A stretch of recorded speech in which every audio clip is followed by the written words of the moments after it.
Hi, welcome to KXAN Plus. I'm your host, Esmeralda Zamora. Thanks so much for joining us. Early voting has begun, and we want to make sure that you're prepared. I spoke with the League of Women Voters of Central Texas about tools and guidance available to all voters. Plus, our Christopher Adams and Grace Reeder walk us through what's on the ballot and the key information you'll want to know before you cast your vote. We also have our website, KXAN.com, where you can find a full voter guide for this March 2026 primary election season. Don't forget to visit that website and find this easily on our homepage. Now let's learn about what we need to know before casting our ballots this voting season. Hi, y'all. Thanks for joining us. Today we are talking everything elections. I am here with KXAN's resident election expert, Christopher Adams. Christopher has a new title now because Christopher got a promotion. So congratulations. Thank you, Grace. You are now our digital executive producer, but you are still covering everything elections this go around. You have put together a very robust voter guide for us again. I feel like we were just talking about this, but here we are. The election cycles never end. Never ending. All right. Let's bring that voter guide up and have you talk a little bit about it. First and foremost, walk us through what you're going to be able to find in that voter guide. Yes, so we're taking a look at the voter guide right now, and it's available on KXAN.com. Just look on the homepage and you'll be able to find this story. This is everything that you need to know ahead of the primary elections, which are taking place here in Texas on March 3rd. So at the top of the story, we can see there is a countdown. As of right now, when we're recording this, we're still 15 days out from election day itself. But as we go through early voting, you'll be able to see exactly how much time you have left until polls close on election night at 7 p.m. If we scroll down to which primary can I vote in, this is really important because when you go to the polls, you are going to be asked a very simple question. Do you want the Republican ballot or do you want the Democratic ballot? You're voting in a primary, so you can only vote in one or the other. This isn't like a general election where you go and everyone gets the same ballot. You are specifically only voting for one party or the other. We get questions, Grace, every single time of people reaching out to us saying, hey, they asked me what party I'm voting for. They shouldn't be allowed to do that. Right. In this case, they have to, so they know which ballot to give you, right? So we're looking at what exactly is going to be on the ballot, and it does depend on which party you're voting for. So if we scroll down, we can see here, these are the lists of the statewide candidates.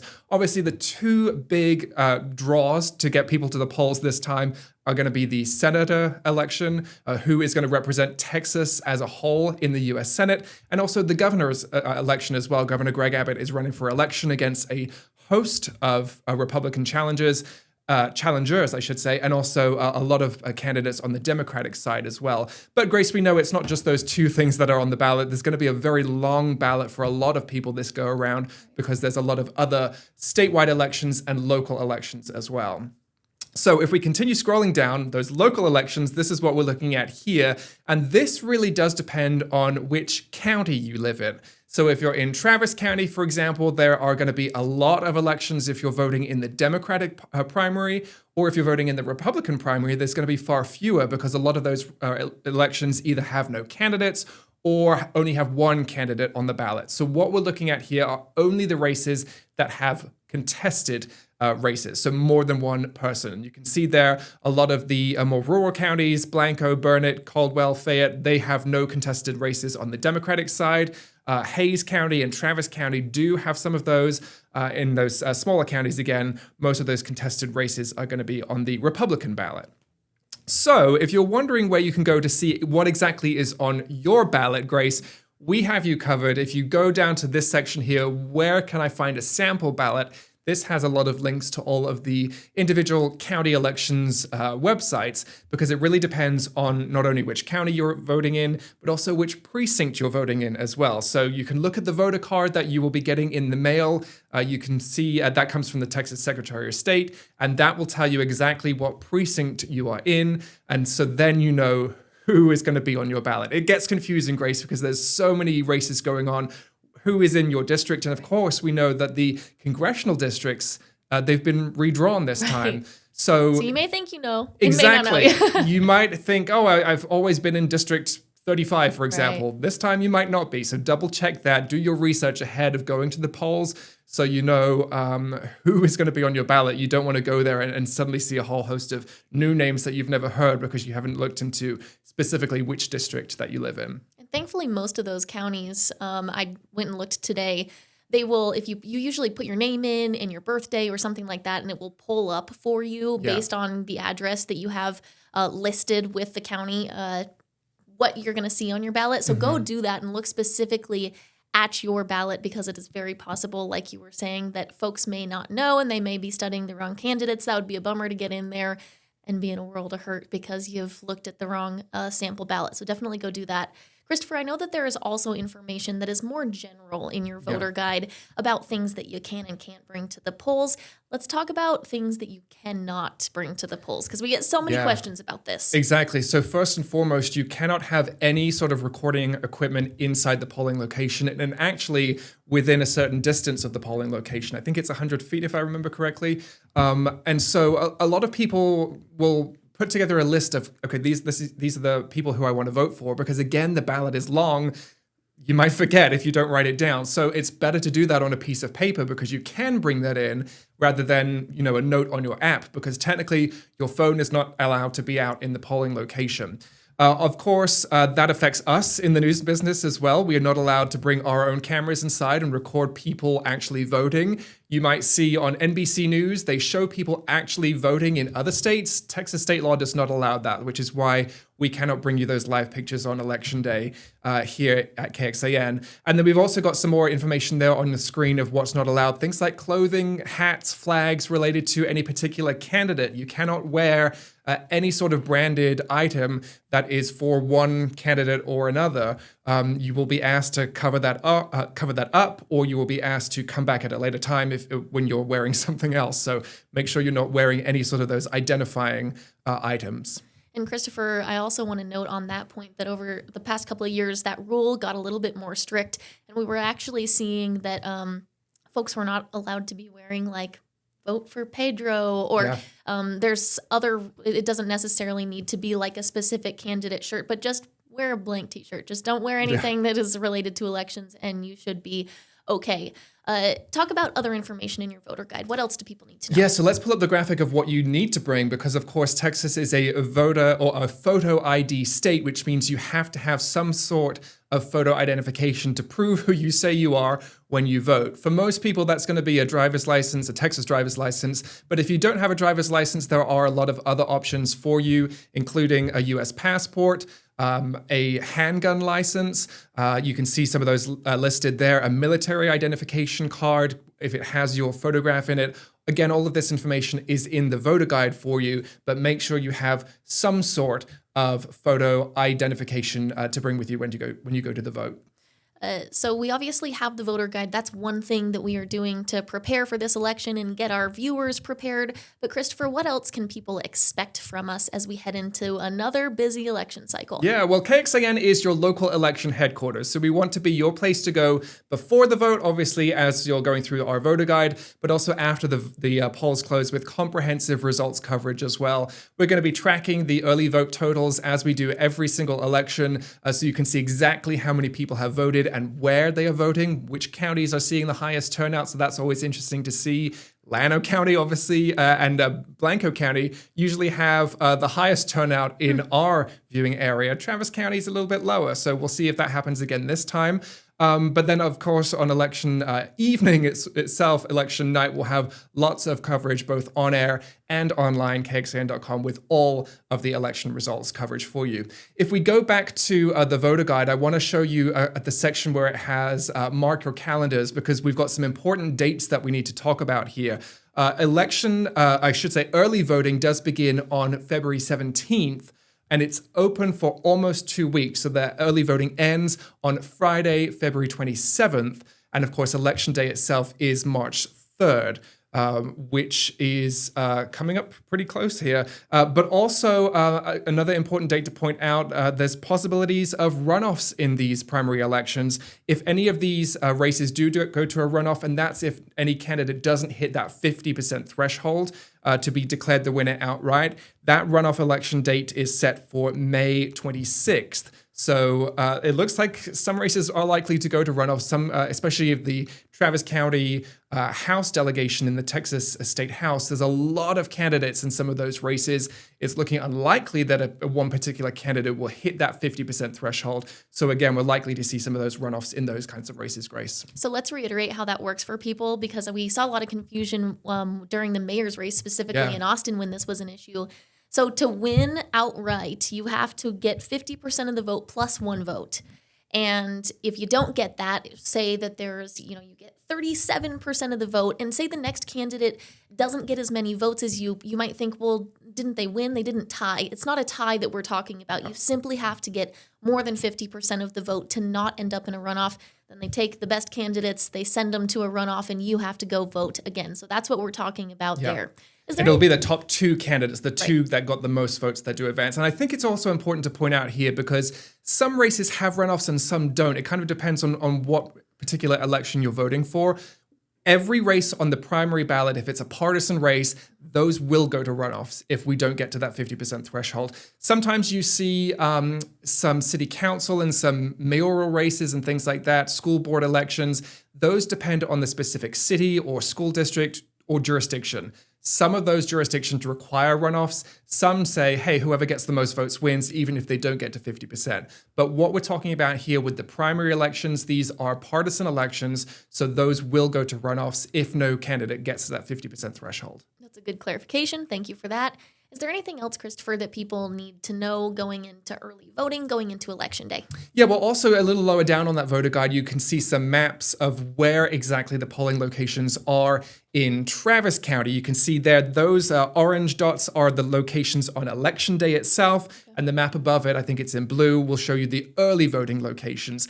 Something very, very important here, especially for people in Williamson County, is if you're voting on Election Day in Williamson County, they've changed the rules this time. You have to vote in the precinct where you are registered. Previously, you could vote at any polling location in the county. If it was by your house, if it was by your work, if it was by your child's school, whatever was most convenient to you. This time, and this applies again to Williamson County only, on Election Day, you have to vote in the precinct that's assigned to where you are registered. That doesn't apply to early voting. If you're voting early, you can vote anywhere in the county. If you're voting on Election Day, you have to vote in that specific location. And that is Williamson County only. That does not apply to our Travis County friends, which we've got a lot of, correct? Absolutely, okay. yes. Okay, great. And in Travis County, also important to point out, this time around, as we've seen in a lot of recent elections, there will be locations that are staying open late until 10 p.m. on the last 2 days of early voting. So that Thursday and Friday, I believe it's 7 locations in Travis County specifically that will be open until 10 p.m. to allow people a little bit of extra time to get those polling locations, to get to those polling locations. We also at the very bottom of the voter guide have just a list of all the counties in our viewing area and links to all of those. You can see that there, links to all of their election websites. So if we didn't talk about where you can vote in your specific location, you can click on one of those links and find out exactly where you can go in your county. It's also important to point out not every county has the same voting hours. So like I mentioned, Travis, those 2 days open until 10. That's Travis only. No other county does that. Some counties have weekend voting, some don't. Some are closing earlier on the weekends, some stay open until 7. So there's a lot of different numbers going on. Best thing to do is to click on one of those links to your county's elections office and find out all the information that's applicable to you specifically. We left nobody out there, so you can't complain to us. Christopher has all of it in one place for you.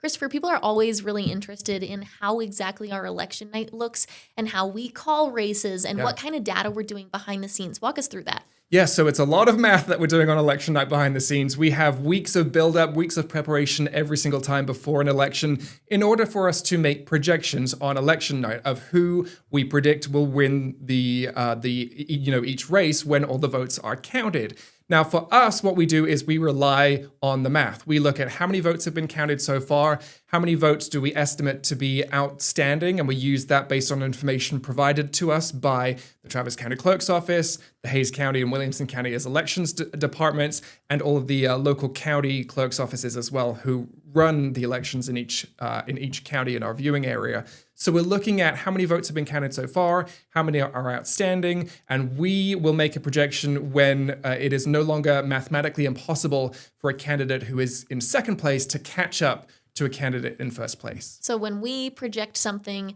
it is mathematically not possible for the next person to catch up. It means, hey, we're calling this because this is a done deal. And that's not the way that everybody does it. So that's why we always repeat that, is because we are doing no guesswork here. Christopher is, behind the scenes, fingers flying, putting data into spreadsheets. We have interns helping you. A lot of formulas going on. Yeah. We've got interns calling counties.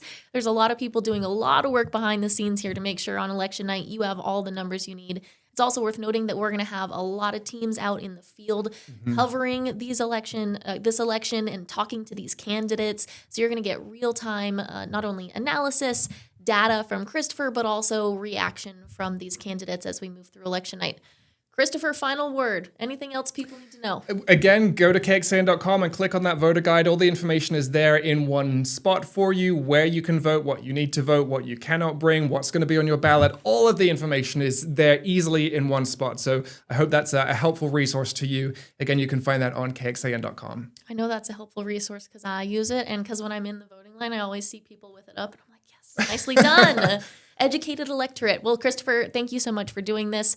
And thank you all for watching. Happy election season. Hi, and welcome to KXAN Plus. I'm your host, Esmeralda Zamora. And with me to help everyone understand this a little bit better is our Valerie DeBille, VP of Voter Services with the League of Women Voters in the Austin area. Valerie, thank you so much for joining me. How are you doing today?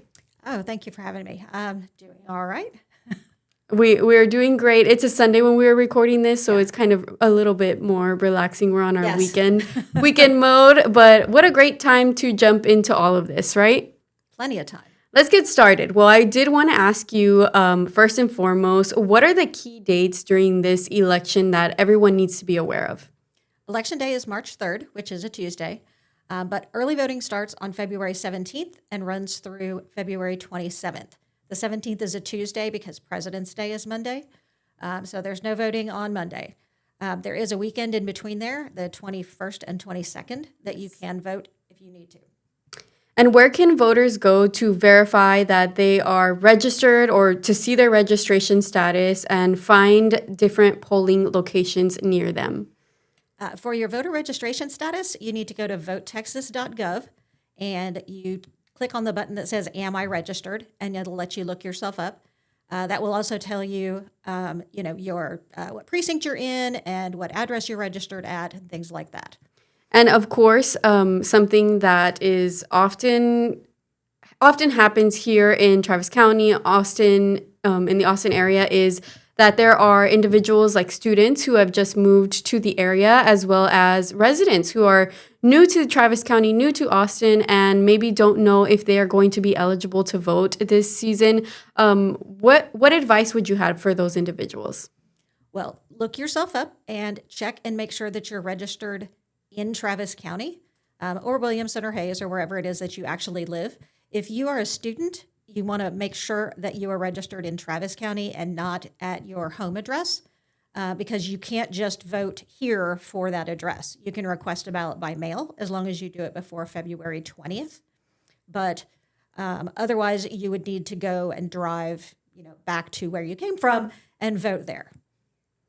And one thing that I keep hearing a lot lately throughout as we near early voting season is sample ballots. What are sample ballots and why are they so important during this time? Well, there are a lot of things on your ballot. This is the primary, so that is for the parties to decide who is going to be on the ballot in November so that you only have one person from each party who is running. But they also will have they call them propositions, but they do not carry the force of law. They are just trying to figure out what voters in that primary think about policies that the party should take.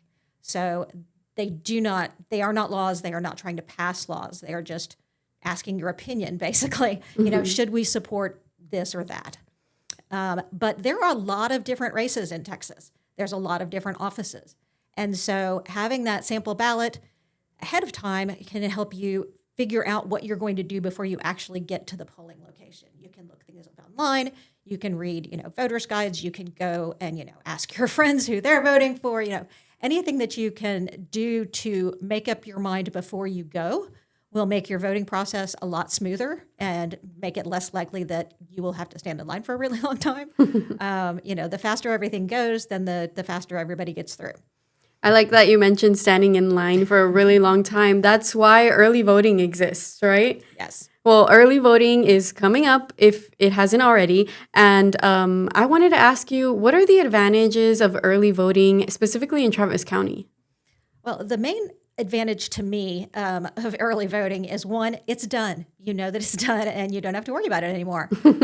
Two, if you're getting a bunch of texts and calls from candidates that are trying to urge you to vote for them, they will stop doing that after you vote. Every night, the county uploads a list of basically everybody who has voted that day. And so once you're on that list, they generally will stop calling you and texting and sending emails and all that.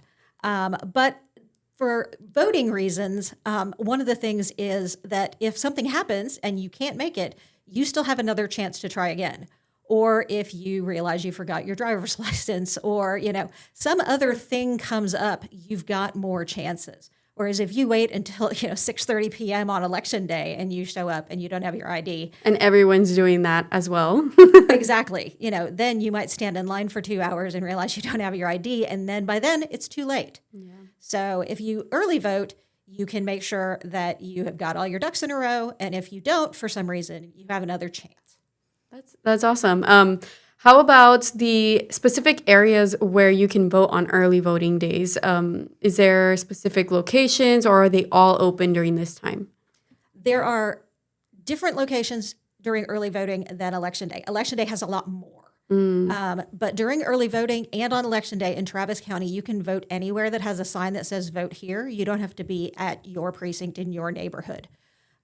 So you can vote on your way home from work or on your way to school or on your lunch break or whatever is convenient for you as opposed to having to do it near your house. And that the different locations still tend to be, spread around the county. They're not going to be, all central or anything like that. But there will be fewer of them than there are on Election Day. Interesting. One of the other things that Travis County does that not every county does is that on the last Thursday and Friday of early voting, so the 26th and 27th, Thursday and Friday, those will have some locations, I think 5, something like that, that will be open until 10. Oh, wow. So if you have difficulty getting to a polling location between 7 and 7, you can do that at, like I said, I think it's 5.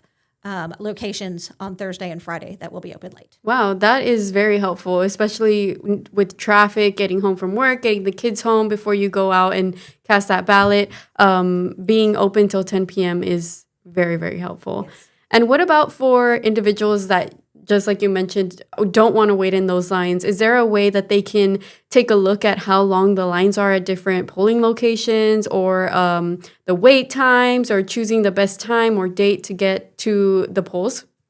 There is a map on the Travis County website that's maintained by the elections office at votetravis.gov. And you can look at that and it will tell you, they're actually color coded like a traffic signal. So if something's green, that means that there's a wait time of less than 20 minutes. If something's red, that's a wait time of more than an hour. And when those iPads that people use to check in at a polling location, those have a pop-up every hour that we have to tell them how long the line is. Wow. What the wait time is. So that is updated to the hour. As to whether there is a really long line or a really short line or no line at all. Wow, helpful. Yeah, and that will also have the hours, and because it's a map, you can find one that's closest to you, and you can change it to look at early voting or election day, so you can decide, which location you want to do, depending on whether you're going to do early voting or election day.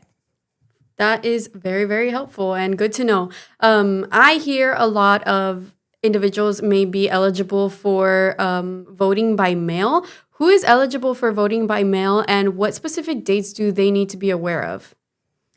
The most important date to be aware of for voting by mail is that your application has to be received by the elections office by February 20th, which is a Friday. You can walk it into them if you're getting really close to that date. But this is a case where a postmark does not help you. It's a practical matter. They can't mail you your ballot in time if they don't get your application in time. And mailing is a little trickier, right? Yes. Yes, that's a whole different issue. But I would, if you haven't mailed your application by now, I would probably. We're recording this on February 8th, a Sunday. So if you haven't had that application in by this Sunday, what happens? I would walk it into the post office and I would send it certified mail or something like that where they keep track of it so that you will know whether they've received it or not.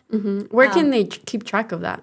If you have a certified mail, if you do certified mail, then the post office has they will let you know when it's delivered. Like a tracking ID or something like that? I don't know that it's tracked like priority mail is. Yeah.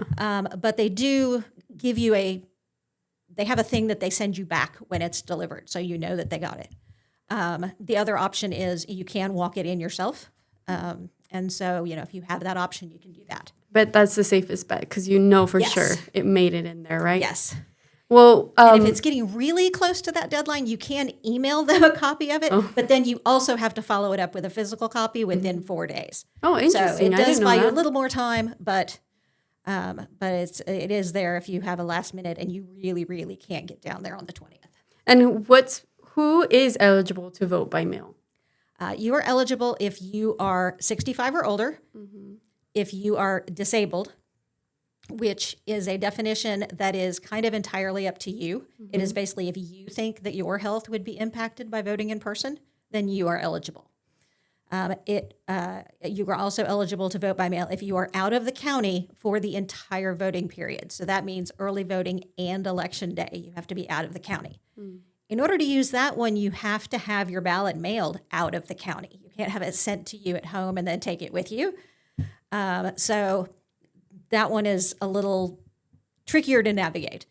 And then if you are in jail but not convicted of a felony, so you've been arrested but you're still waiting trial, a lot of folks are in that situation, and you don't lose your right to vote just because you are arrested. Wow. So if you're in jail but aren't otherwise prohibited from voting, you're also eligible to vote by mail. And then they've added a new one a couple of years ago that if you are within 3 weeks of giving birth before or after Election Day, wow. So if you're due within that 6-week window, you are eligible to vote by mail. Lots and lots of options available. So no excuses, right? Yeah. What about curbside voting? I was hearing a little bit about curbside voting for individuals with disabilities, but how does that work?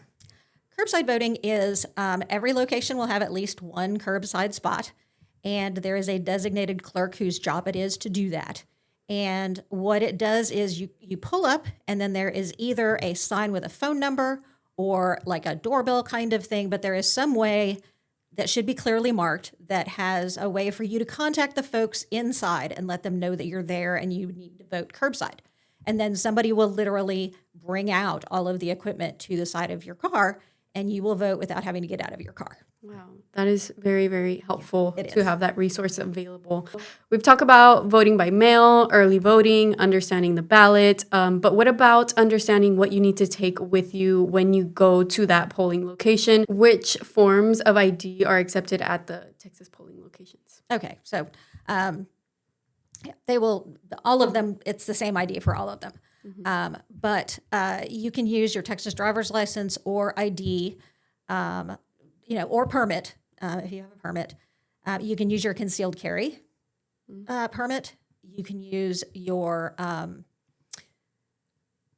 military ID if it has a photo. You can use your citizenship certificate if you're naturalized, because that now has a photo on it.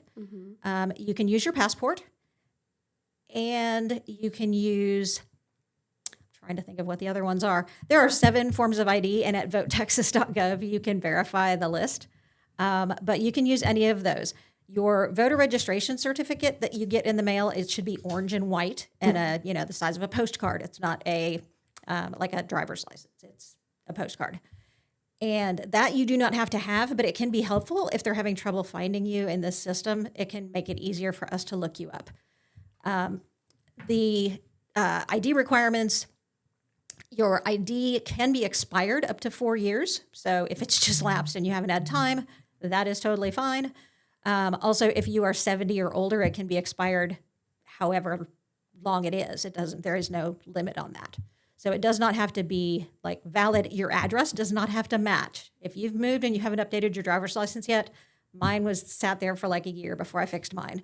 And so, it's not always the highest priority when you've got a lot of other stuff.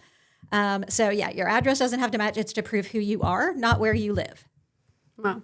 And what are some common mistakes that individuals make when they go to these polling locations, as far as the things that they take with them for identity? Student IDs are not valid voter ID. It doesn't matter what school you go to.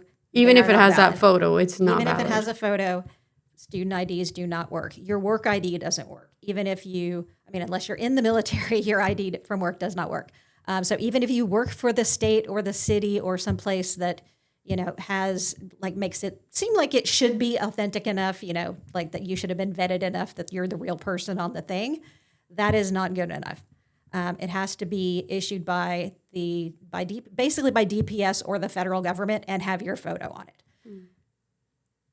And what about the resources that are out there for our voters who are don't speak English and maybe it's their first time voting? Other languages.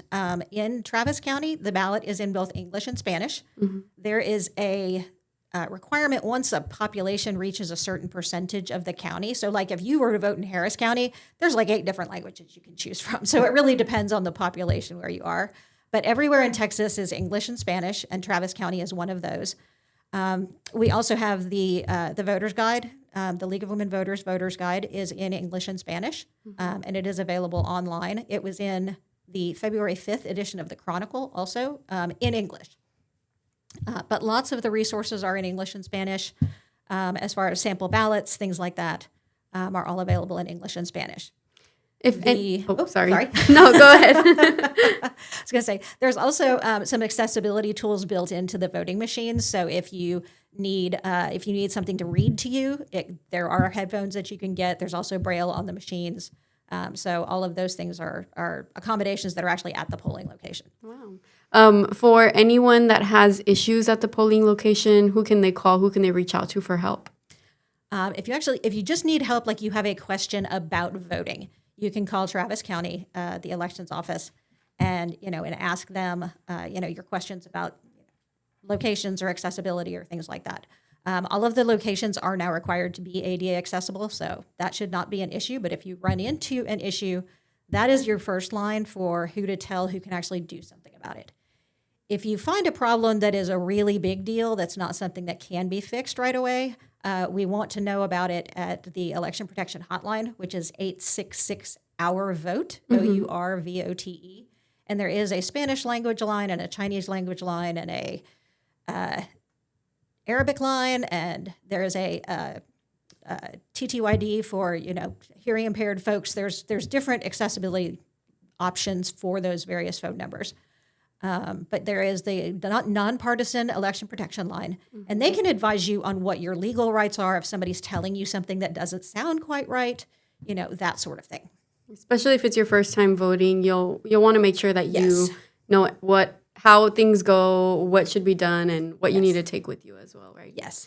Let's move on to talk about turnout and participation. Why is local election turnout remaining low here in Travis County, and what's at stake locally? For the primary, there's not a lot that is local on the ballot because like city council, mayor, things like that, those are all done in a nonpartisan way, which is why you end up with like 7 people running for mayor because there is no primary to narrow those down. There are, local propositions and things like that. Those are done in May. So it's part of the reason that local stuff is so, doesn't have a lot of folks who vote on it is because it happens at different times of the year and it can be very difficult to keep track of. Like I said, if there's a city proposition, that's going to be on a May ballot, which election day is on a Saturday. Yeah. And hardly anybody even remembers it's happening. I remember one year, my polling location, we got 8 voters all day, and that included me because I always check the machines by voting first to make sure everything's working right. So, 8 voters, including me, for the election in, I think it was 2023, for the May one. Wow. And then the ones that are in November, that's where the city council and your mayor and a lot of school board candidates will be on there. In the primary, you will see some like county judge and county constable and things like that. Those are partisan races, so those will be in the primary election. But a lot of it is, in terms of low turnout, it's a combination of, one, there being a lot of different dates, and it's just a lot to keep track of. Yeah. 2, it is not usually as well publicized. Everybody knows when the presidential election is because everybody's talking about it. The midterms, generally get a lot of talking about them. That's the ones that are in between the two presidential, in the 2 years that are in between every 4 years for president. But, when you've got a local election that's happening in May of an odd year, it's just, nobody really knows it's even happening because it might be, one story on the news and there'll be some newspaper stories. And you might get a couple things in the mail from various candidates or, people supporting one position or another. But unless there's something really controversial happening, like a couple of years ago with the camping ban, everybody knew that one was happening because there were billboards everywhere. But unless you have something like that where you've got a lot of advertising and a lot of talk about it, a lot of folks just don't know. Wow. It's true. I've seen a lot of League of Women Voters tables out at my local gym or at some parks. So if you don't see that out while you're out and about, maybe you might not even be aware that this is happening. My next question is, how do you think that these primary elections shape what we as Austinites will see in that November ballot? Well, the primary, no pun intended, the primary purpose of a primary election is to narrow down the candidates who want to run to represent either the Democrats or the Republicans on that November ballot. So this is what keeps you from having 12 different people to vote for senator is, you might have 6 Democrats and 6 Republicans, and then the Democrats and Republicans who vote in those primaries choose which one of those they actually want on that November ballot. The other parties, Green and Libertarian and, folks like that, they tend to do conventions where they'll just get in a room and pick somebody. So if you are interested in one of those, that's a whole different process. But the primary elections themselves, that is their function, is to narrow it down so that you end up with only one Democrat and one Republican. So there's a lot of strategic thinking that goes into it, like not necessarily do I think this person's the best person for the job, but do I think this person could beat this other person who I think is going to win from the other party? So there's a lot of things that go into it. Texas also has open primaries, so you don't have to be we don't register parties in Texas. So you're not a registered Democrat or a registered Republican or a registered independent or anything like that. So you just basically go in and tell the person at the desk, or if you're using the iPad to check in, you just tap which party's ballot you want, and that's the party you vote for. Wow. The only thing it does is it prevents you from being able to vote if there's a runoff. Then you can't go to the other party's runoff, even if your party doesn't have one. Yeah. You can't just decide that you're going to vote in the other one. So you have to make that decision before you get there. And then sort of for that year, you are a member of that party. You can go to their party convention and things like that. But other than that, it does not lock you into anything. You are not ever, officially one thing or the other. And, like I said, there's Green and there's Libertarian, and there's a couple of other parties too that just do things differently, but they do still exist and they do still narrow down their candidates. Wow. How about for those individuals that may feel like their vote is not going to make a difference or it doesn't matter? What would you say to them? Well, it can feel really like when you're talking about numbers, again, like a presidential election or a Senate, even something like that's statewide, that it's a drop in a very large bucket. But when the more local you get, one, the more it's going to actually affect your day-to-day life. And two, the fewer people tend to vote in them. So by the time you've gotten to the bottom of the ballot where you're looking at, your county constable and, your school board, things like that are way down at the bottom. City council, Yes. all those things. A lot of folks will drop off before they get to the bottom of the ballot. They don't vote the whole thing. They don't finish it? Yeah. Wow. That's really common. Like everybody votes that first one and then maybe, 95% of the next race. And then, the closer you get to the bottom, the fewer people who vote in it. And part of that, I think, is because it's hard to research all of that stuff. And so keeping in mind, like all of these, 47 candidates that are on the ballot, that you want to vote for, that's a lot to keep track of. It's a long time to stand there and press buttons or tap a screen. Mm-hmm. And so a lot of folks just don't look at the more local stuff because it seems less important because it's not made as big a deal about. But as a result, if you vote in your local elections, you can literally be the deciding vote on a lot of things. There are a lot of local elections like, city councils and things like that in places like, it was either Kyle or Buda, but one of them was decided by something like 3 votes. Yeah, I remember. So when you're talking about local elections like that, there was a school board thing in Round Rock ISD that passed by 35 votes. I think it was one of the school bonds that passed by 35 votes several years ago.